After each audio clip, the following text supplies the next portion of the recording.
नमस्कार मित्रांनो. मी उदय चव्हाण. मी आपल्या सगळ्यांचं ई-ओ प्रीमियम क्लबमध्ये स्वागत करतो आहे. मित्रांनो, थोडक्यात सांगायचं झालं तर ई-ओ म्हणजे एक्झिबिशन ऑफ अपॉर्च्युनिटीज, जिथे एंटरप्रेन्युअर्स किंवा एंटरप्रेन्युअर्स एकत्र येऊन त्यांच्या बिझनेस आयडियाज शेअर करतात आणि ज्यामुळे सगळ्यांना आपल्याला प्रेरणा मिळते. मित्रांनो, असंच एका उद्योजकांची आज मुलाखत होणार आहे.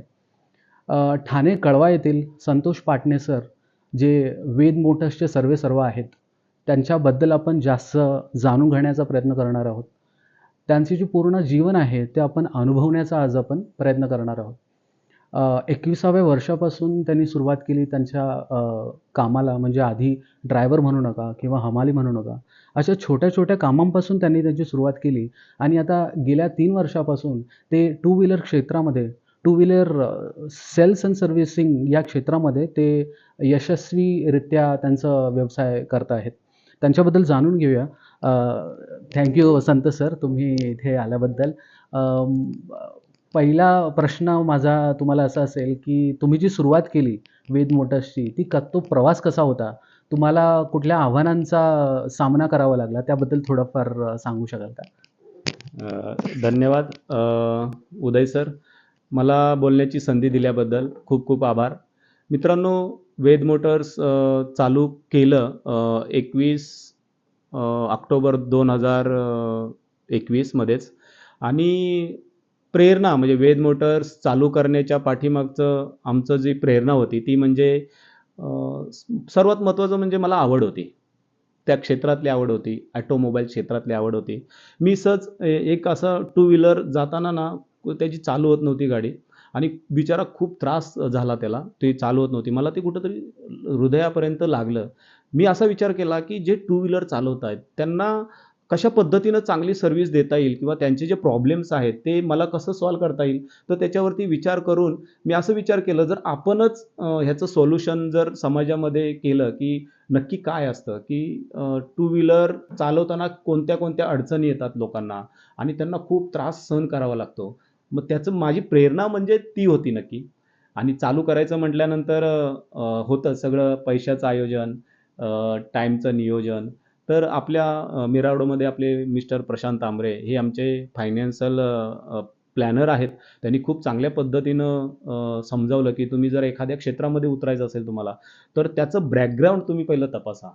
मग जवळ-जवळ 6 ते 7 महिने वेद मोटर चालू करायच्या आधी मी सर्च करत होतो मार्केट, की नक्की ह्या मार्केटमध्ये नक्की करायला काय पाहिजे? कशा पद्धतीनं लोकांना जे इतर डीलरशिप जे सर्व्हिस देतात, त्याच्यापेक्षा आपण आणखी कशी चांगली देऊ शकतो त्यांना सर्व्हिस. तर ही प्रेरणा घेऊन आम्ही ती वेद मोटर्स चालू केली. धन्यवाद. Thank you sir. म्हणजे आपल्याला असं समजलं, की त्यांनी एक प्रॉब्लेम समजून घेतला समाजामध्ये असलेला आणि त्याच्यावर सोल्युशन देण्याचा त्यांनी मस्त प्रयत्न केला आणि तिथून मग वेद मोटर्सचा जो जन्म आहे तो झालेला आहे. Thank you sir. मी दुसऱ्या प्रश्नाकडे वळतोय, की वेद मोटर्स जे सर्व्हिस प्रोव्हाईड करतायत, तर त्याच्यामध्ये वेगळेपण असं काय आहे? म्हणजे ह्या क्षेत्रामध्ये भरपूर आहेत. तुमचं जे हे आहे शोरूम आहे त्याच्या आजूबाजूला भरपूर शोरूम्स असतील, बरोबर, टू व्हीलर्स.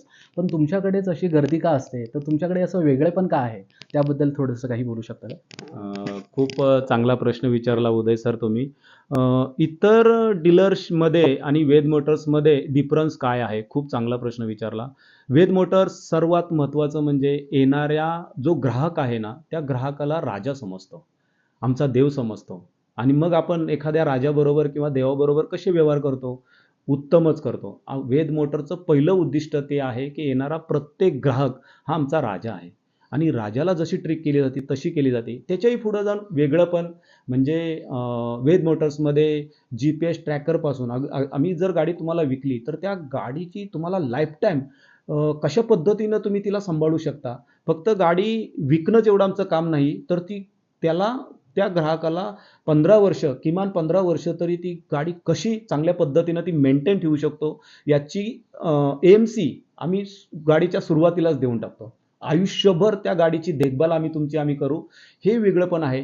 वेद मोटर्समध्ये GPS ट्रॅकर, ती गाडी कशी सुरक्षित राहील याच्यासाठी छोटंसं एक तंत्र आहे. ट्रॅकर तुम्हाला माहिती असेल, आज बऱ्याच गाड्या चोरीला जातात किंवा कुठेतरी गायब होतात. तर तेही आम्ही वेद मोटर्समध्ये कस्टमरला प्रदान करतो नवीन गाडीसोबत. त्याच्यानंतर गाडीची PUC, गाडीचे इन्शुरन्स, गाडीची सर्व्हिसिंग, गाडीचा टायरमधली हवा ही कशी असावी आणि त्या कस्टमरला हवासुद्धा आम्ही फ्रीमध्ये भरून देतो. PUC आमच्याकडे आहे. असं सगळं एका छताखाली आम्ही ते वेद मोटर्समध्ये ग्राहकांना सर्व्हिस बेस्ट देण्याचा प्रयत्न करतो. Thank you so much. वाह! Thank you sir. म्हणजे आपल्याला समजलं की त्यांचं जे टू व्हीलर सेल्स अँड सर्व्हिसेसचं शोरूम आहे, तिथे वन स्टॉप सोल्युशन त्यांना म्हणजे ग्राहकांना मिळतं. ह्याच्या व्यतिरिक्त आम्हाला असं माहिती आहे की ते भरपूर व्हॅल्यूज ॲड करण्याचा प्रयत्न करतात. म्हणजे त्यांची एक WhatsApp कम्युनिटी आहे, तिथे भरपूर फॉलोअर्स आहेत आणि तिथे ते फ्रीमध्ये ते व्हॅल्यू देण्याचा प्रयत्न करतात. म्हणजे टू व्हीलर्सला अजून चांगल्या रीतीने कसं आपण त्याची देखभाल करू शकू, याचंही ते आपल्याला मदत करतात किंवा त्याची व्हॅल्यू आपल्या जीवनामध्ये ॲड करतात. मी वळतोय त्यांच्या पुढच्या प्रश्नाकडे. आता त्यांच्या ज्या धर्मपत्नी आहेत लता पाटणे, त्या इथे आल्या नाही आहेत, पण त्यांच्याशी बोलायलाही आपल्याला आवडेल. नेक्स्ट टाईम आपण भेटू त्यावेळी भरपूर बोलू. पण माझा क्वेश्चन असा आहे की आम्हाला समजले की ज्या मिसेस लता पाटणे आहेत, त्या त्यांच्या व्यवसायात भरपूर हातभार लावतात. तर सर तुम्ही तुमची जी कौटुंबिक जीवन आहे किंवा व्यावसायिक जीवन आहे, हे कसं हाताळता? किंवा कुटुंबामध्ये पण पत्नीसोबत राहणारे त्यांना फेस करणं व्यवसायामध्ये, तर हे कसं तुम्ही समतोल कसा राखता? खूप चांगला प्रश्न विचारला. मित्रांनो, 2021 पासून 15 ऑक्टोबर 2021 पासून माझी पत्नी जी माझं हृदय आहे आणि ते हृदय जसं एखाद्या व्यक्तीबरोबर कायमस्वरूपी चिटकून असतं, तशी माझी पत्नी माझ्या हृदयामध्ये कायमस्वरूपी चिटकून आहे. जशी हृदयामध्ये आहे, तशी माझ्या बिझनेसमध्ये पण ती सतत माझ्याबरोबर असते. आणि मित्रांनो, बिझनेस हा कुणाचा एकट्याचा नसतो, महत्त्वाचं म्हणजे. आणि बिझनेसमध्ये छोट्या-छोट्या गोष्टी जेव्हा तुम्ही तुमच्या पार्टनर्सला, म्हणजे कोणी पण असू द्या, तुमचा दुसरा एखादा मित्र असेल किंवा तुमची पत्नी असेल, त्या छोटे-छोटे निर्णय, अगदी कामावरती एखाद्या व्यक्तीला ठेवायचं असेल, तर ती कशी असावी, याच्यापासून निर्णय ते मोठ्या-मोठ्या डीलरशिपपर्यंत प्रत्येक सल्ला हा मी पत्नीला विचारतो, की आता असं आहे, तर असं काय करायला पाहिजे? बरं, त्याच्याही व्यतिरिक्त माझी 2 मुलं आहेत, श्रावणी आणि वेदांत. मग आम्ही घरी बसून एखादा जर प्रॉब्लेम आला, तर त्याच्यावरती सोल्युशन काय करू शकतो? किंवा एखादा मोठं डिसिजन घ्यायचं असेल, तर मी घरामध्ये मांडतो, त्यांचा विचार घेतो. करायचं आपल्यालाच आहे, पण विचार त्यांचा करून मग जे योग्य डिसिजन असेल, ते आम्ही घेतो.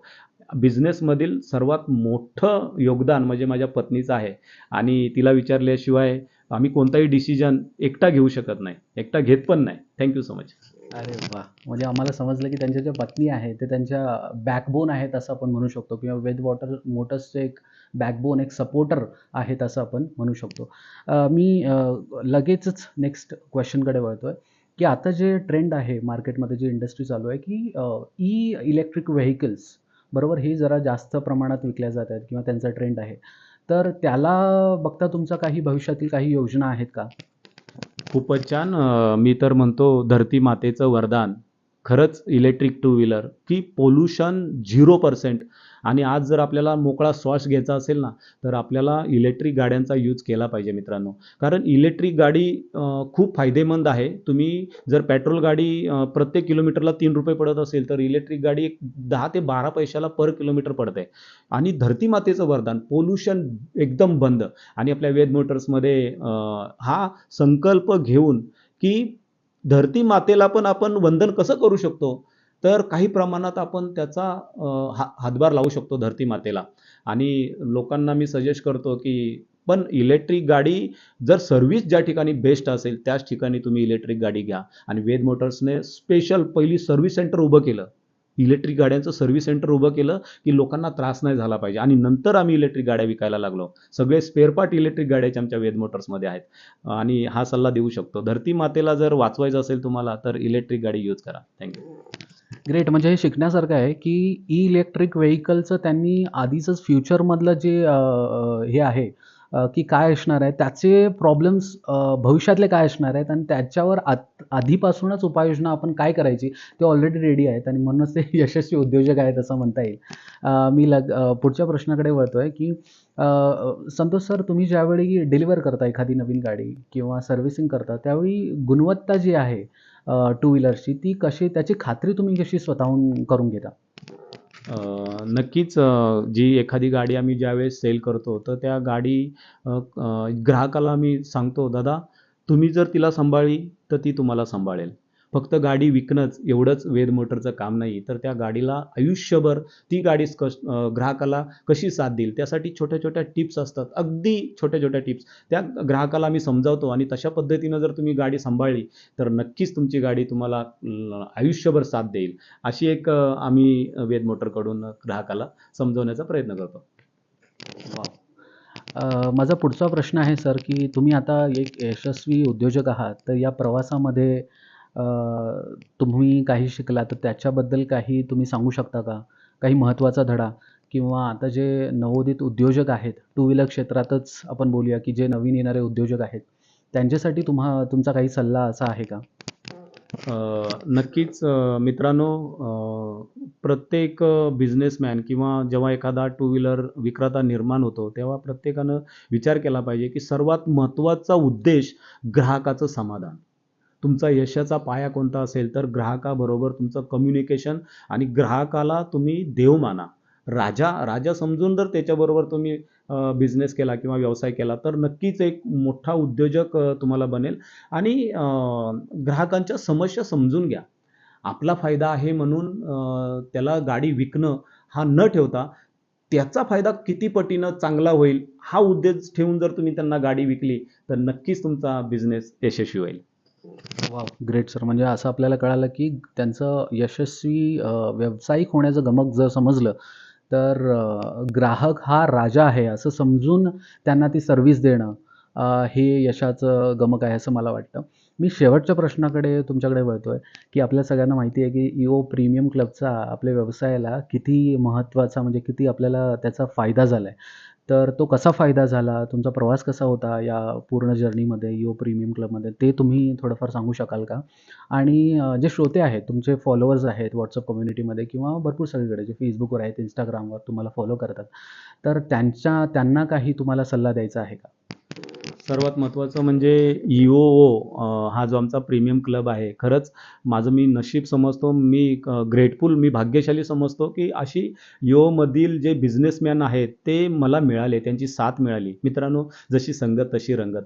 तुम्ही तो माहोल, ज्या माहोलमध्ये तुम्ही राहता ना, तसं तुमचं माइंडसेट तयार होतं. आणि आपल्या ई-ओमध्ये प्रत्येक बिझनेसमॅन हा पॉझिटिव्ह वृत्तीचा आहे. कधीही कोणतीही निगेटिव्ह वृत्ती त्याच्यामध्ये दिसून येत नाही. आणि अशा पॉझिटिव्ह बिझनेसमॅन लोकांच्या संगती राहून आज मला बरेच असे, म्हणजे तुमचा व्यवसाय 10x म्हणजे बिलियनियर कसं बनायचं, हा आपल्या ग्रुपमधून आपल्याला समजलं. मी मित्रांनो, ह्या ई-ओ क्लबचा खूप खूप आभारी आहोत. अशा ई-ओमध्ये जे बिझनेसमॅन आहेत त्यांच्याकडून चांगल्या चांगल्या गोष्टी मला शिकायला मिळाल्या. त्यांच्यामुळं आज मी एवढ्या लेव्हलपर्यंत पोहोचलो आणि अजूनही मला आत्ताशी माझा कुठेतरी एक बी पेरलंय, त्याला एक छोटीशी पालवी फुटली. अजून माझा वटवृक्ष बनायचा आहे. पूर्ण महाराष्ट्रामध्ये मला 10 ब्रँच, 15 ऑक्टोबर 2035 पर्यंत मला महाराष्ट्रामध्ये 10 ब्रँच आपल्या वेद मोटरच्या उभ्या करायच्या आहेत. मी माझे जे आनंदी ग्राहक आहेत, माझे जे श्रोते आहेत, जे WhatsApp कम्युनिटी आहेत, त्यांना मी सल्ला देऊ शकतो, मित्रांनो, गाडी कुठूनही घ्या. मी असं नाही म्हणत, की आपल्या वेद मोटर्समधूनच तुम्ही गाडी घ्या. पण गाडी जिथून घ्याल, तिथं तुम्हाला आयुष्यभर ती गाडी सांभाळण्याची जर तुम्हाला हमी देत असतील आणि तुम्हाला जर तिथं एक राजा म्हणून तिथं मी गेलोय आणि तुम्हाला जसं फील वाटत असेल, एक कम्युनिकेशन तिथं नक्कीच तुम्ही साधू शकता आणि हे सगळं तुम्हाला वेद मोटर्समध्ये नक्कीच अनुभवायला मिळेल. नक्कीच एक अनुभव आपल्या वेद मोटर्समध्ये तुम्ही घ्या, हा सगळ्या श्रोत्यांना मी एक सल्ला देऊ शकतो. वॉव! ग्रेट. म्हणजे भरपूर प्रेरणादायी अशी ही मुलाखत आज झाली आहे. मी तुर्तास आता विश्रांती घेतोय. पण ई-ओ प्रीमियम क्लबच्या नेक्स्ट सेशनमध्ये आपण एका नवीन उद्योजकासह येतोय, नवीन मुलाखतीसह आणि नवीन प्रेरणादायी गोष्टींसह. तोपर्यंत थांबूया. धन्यवाद. धन्यवाद.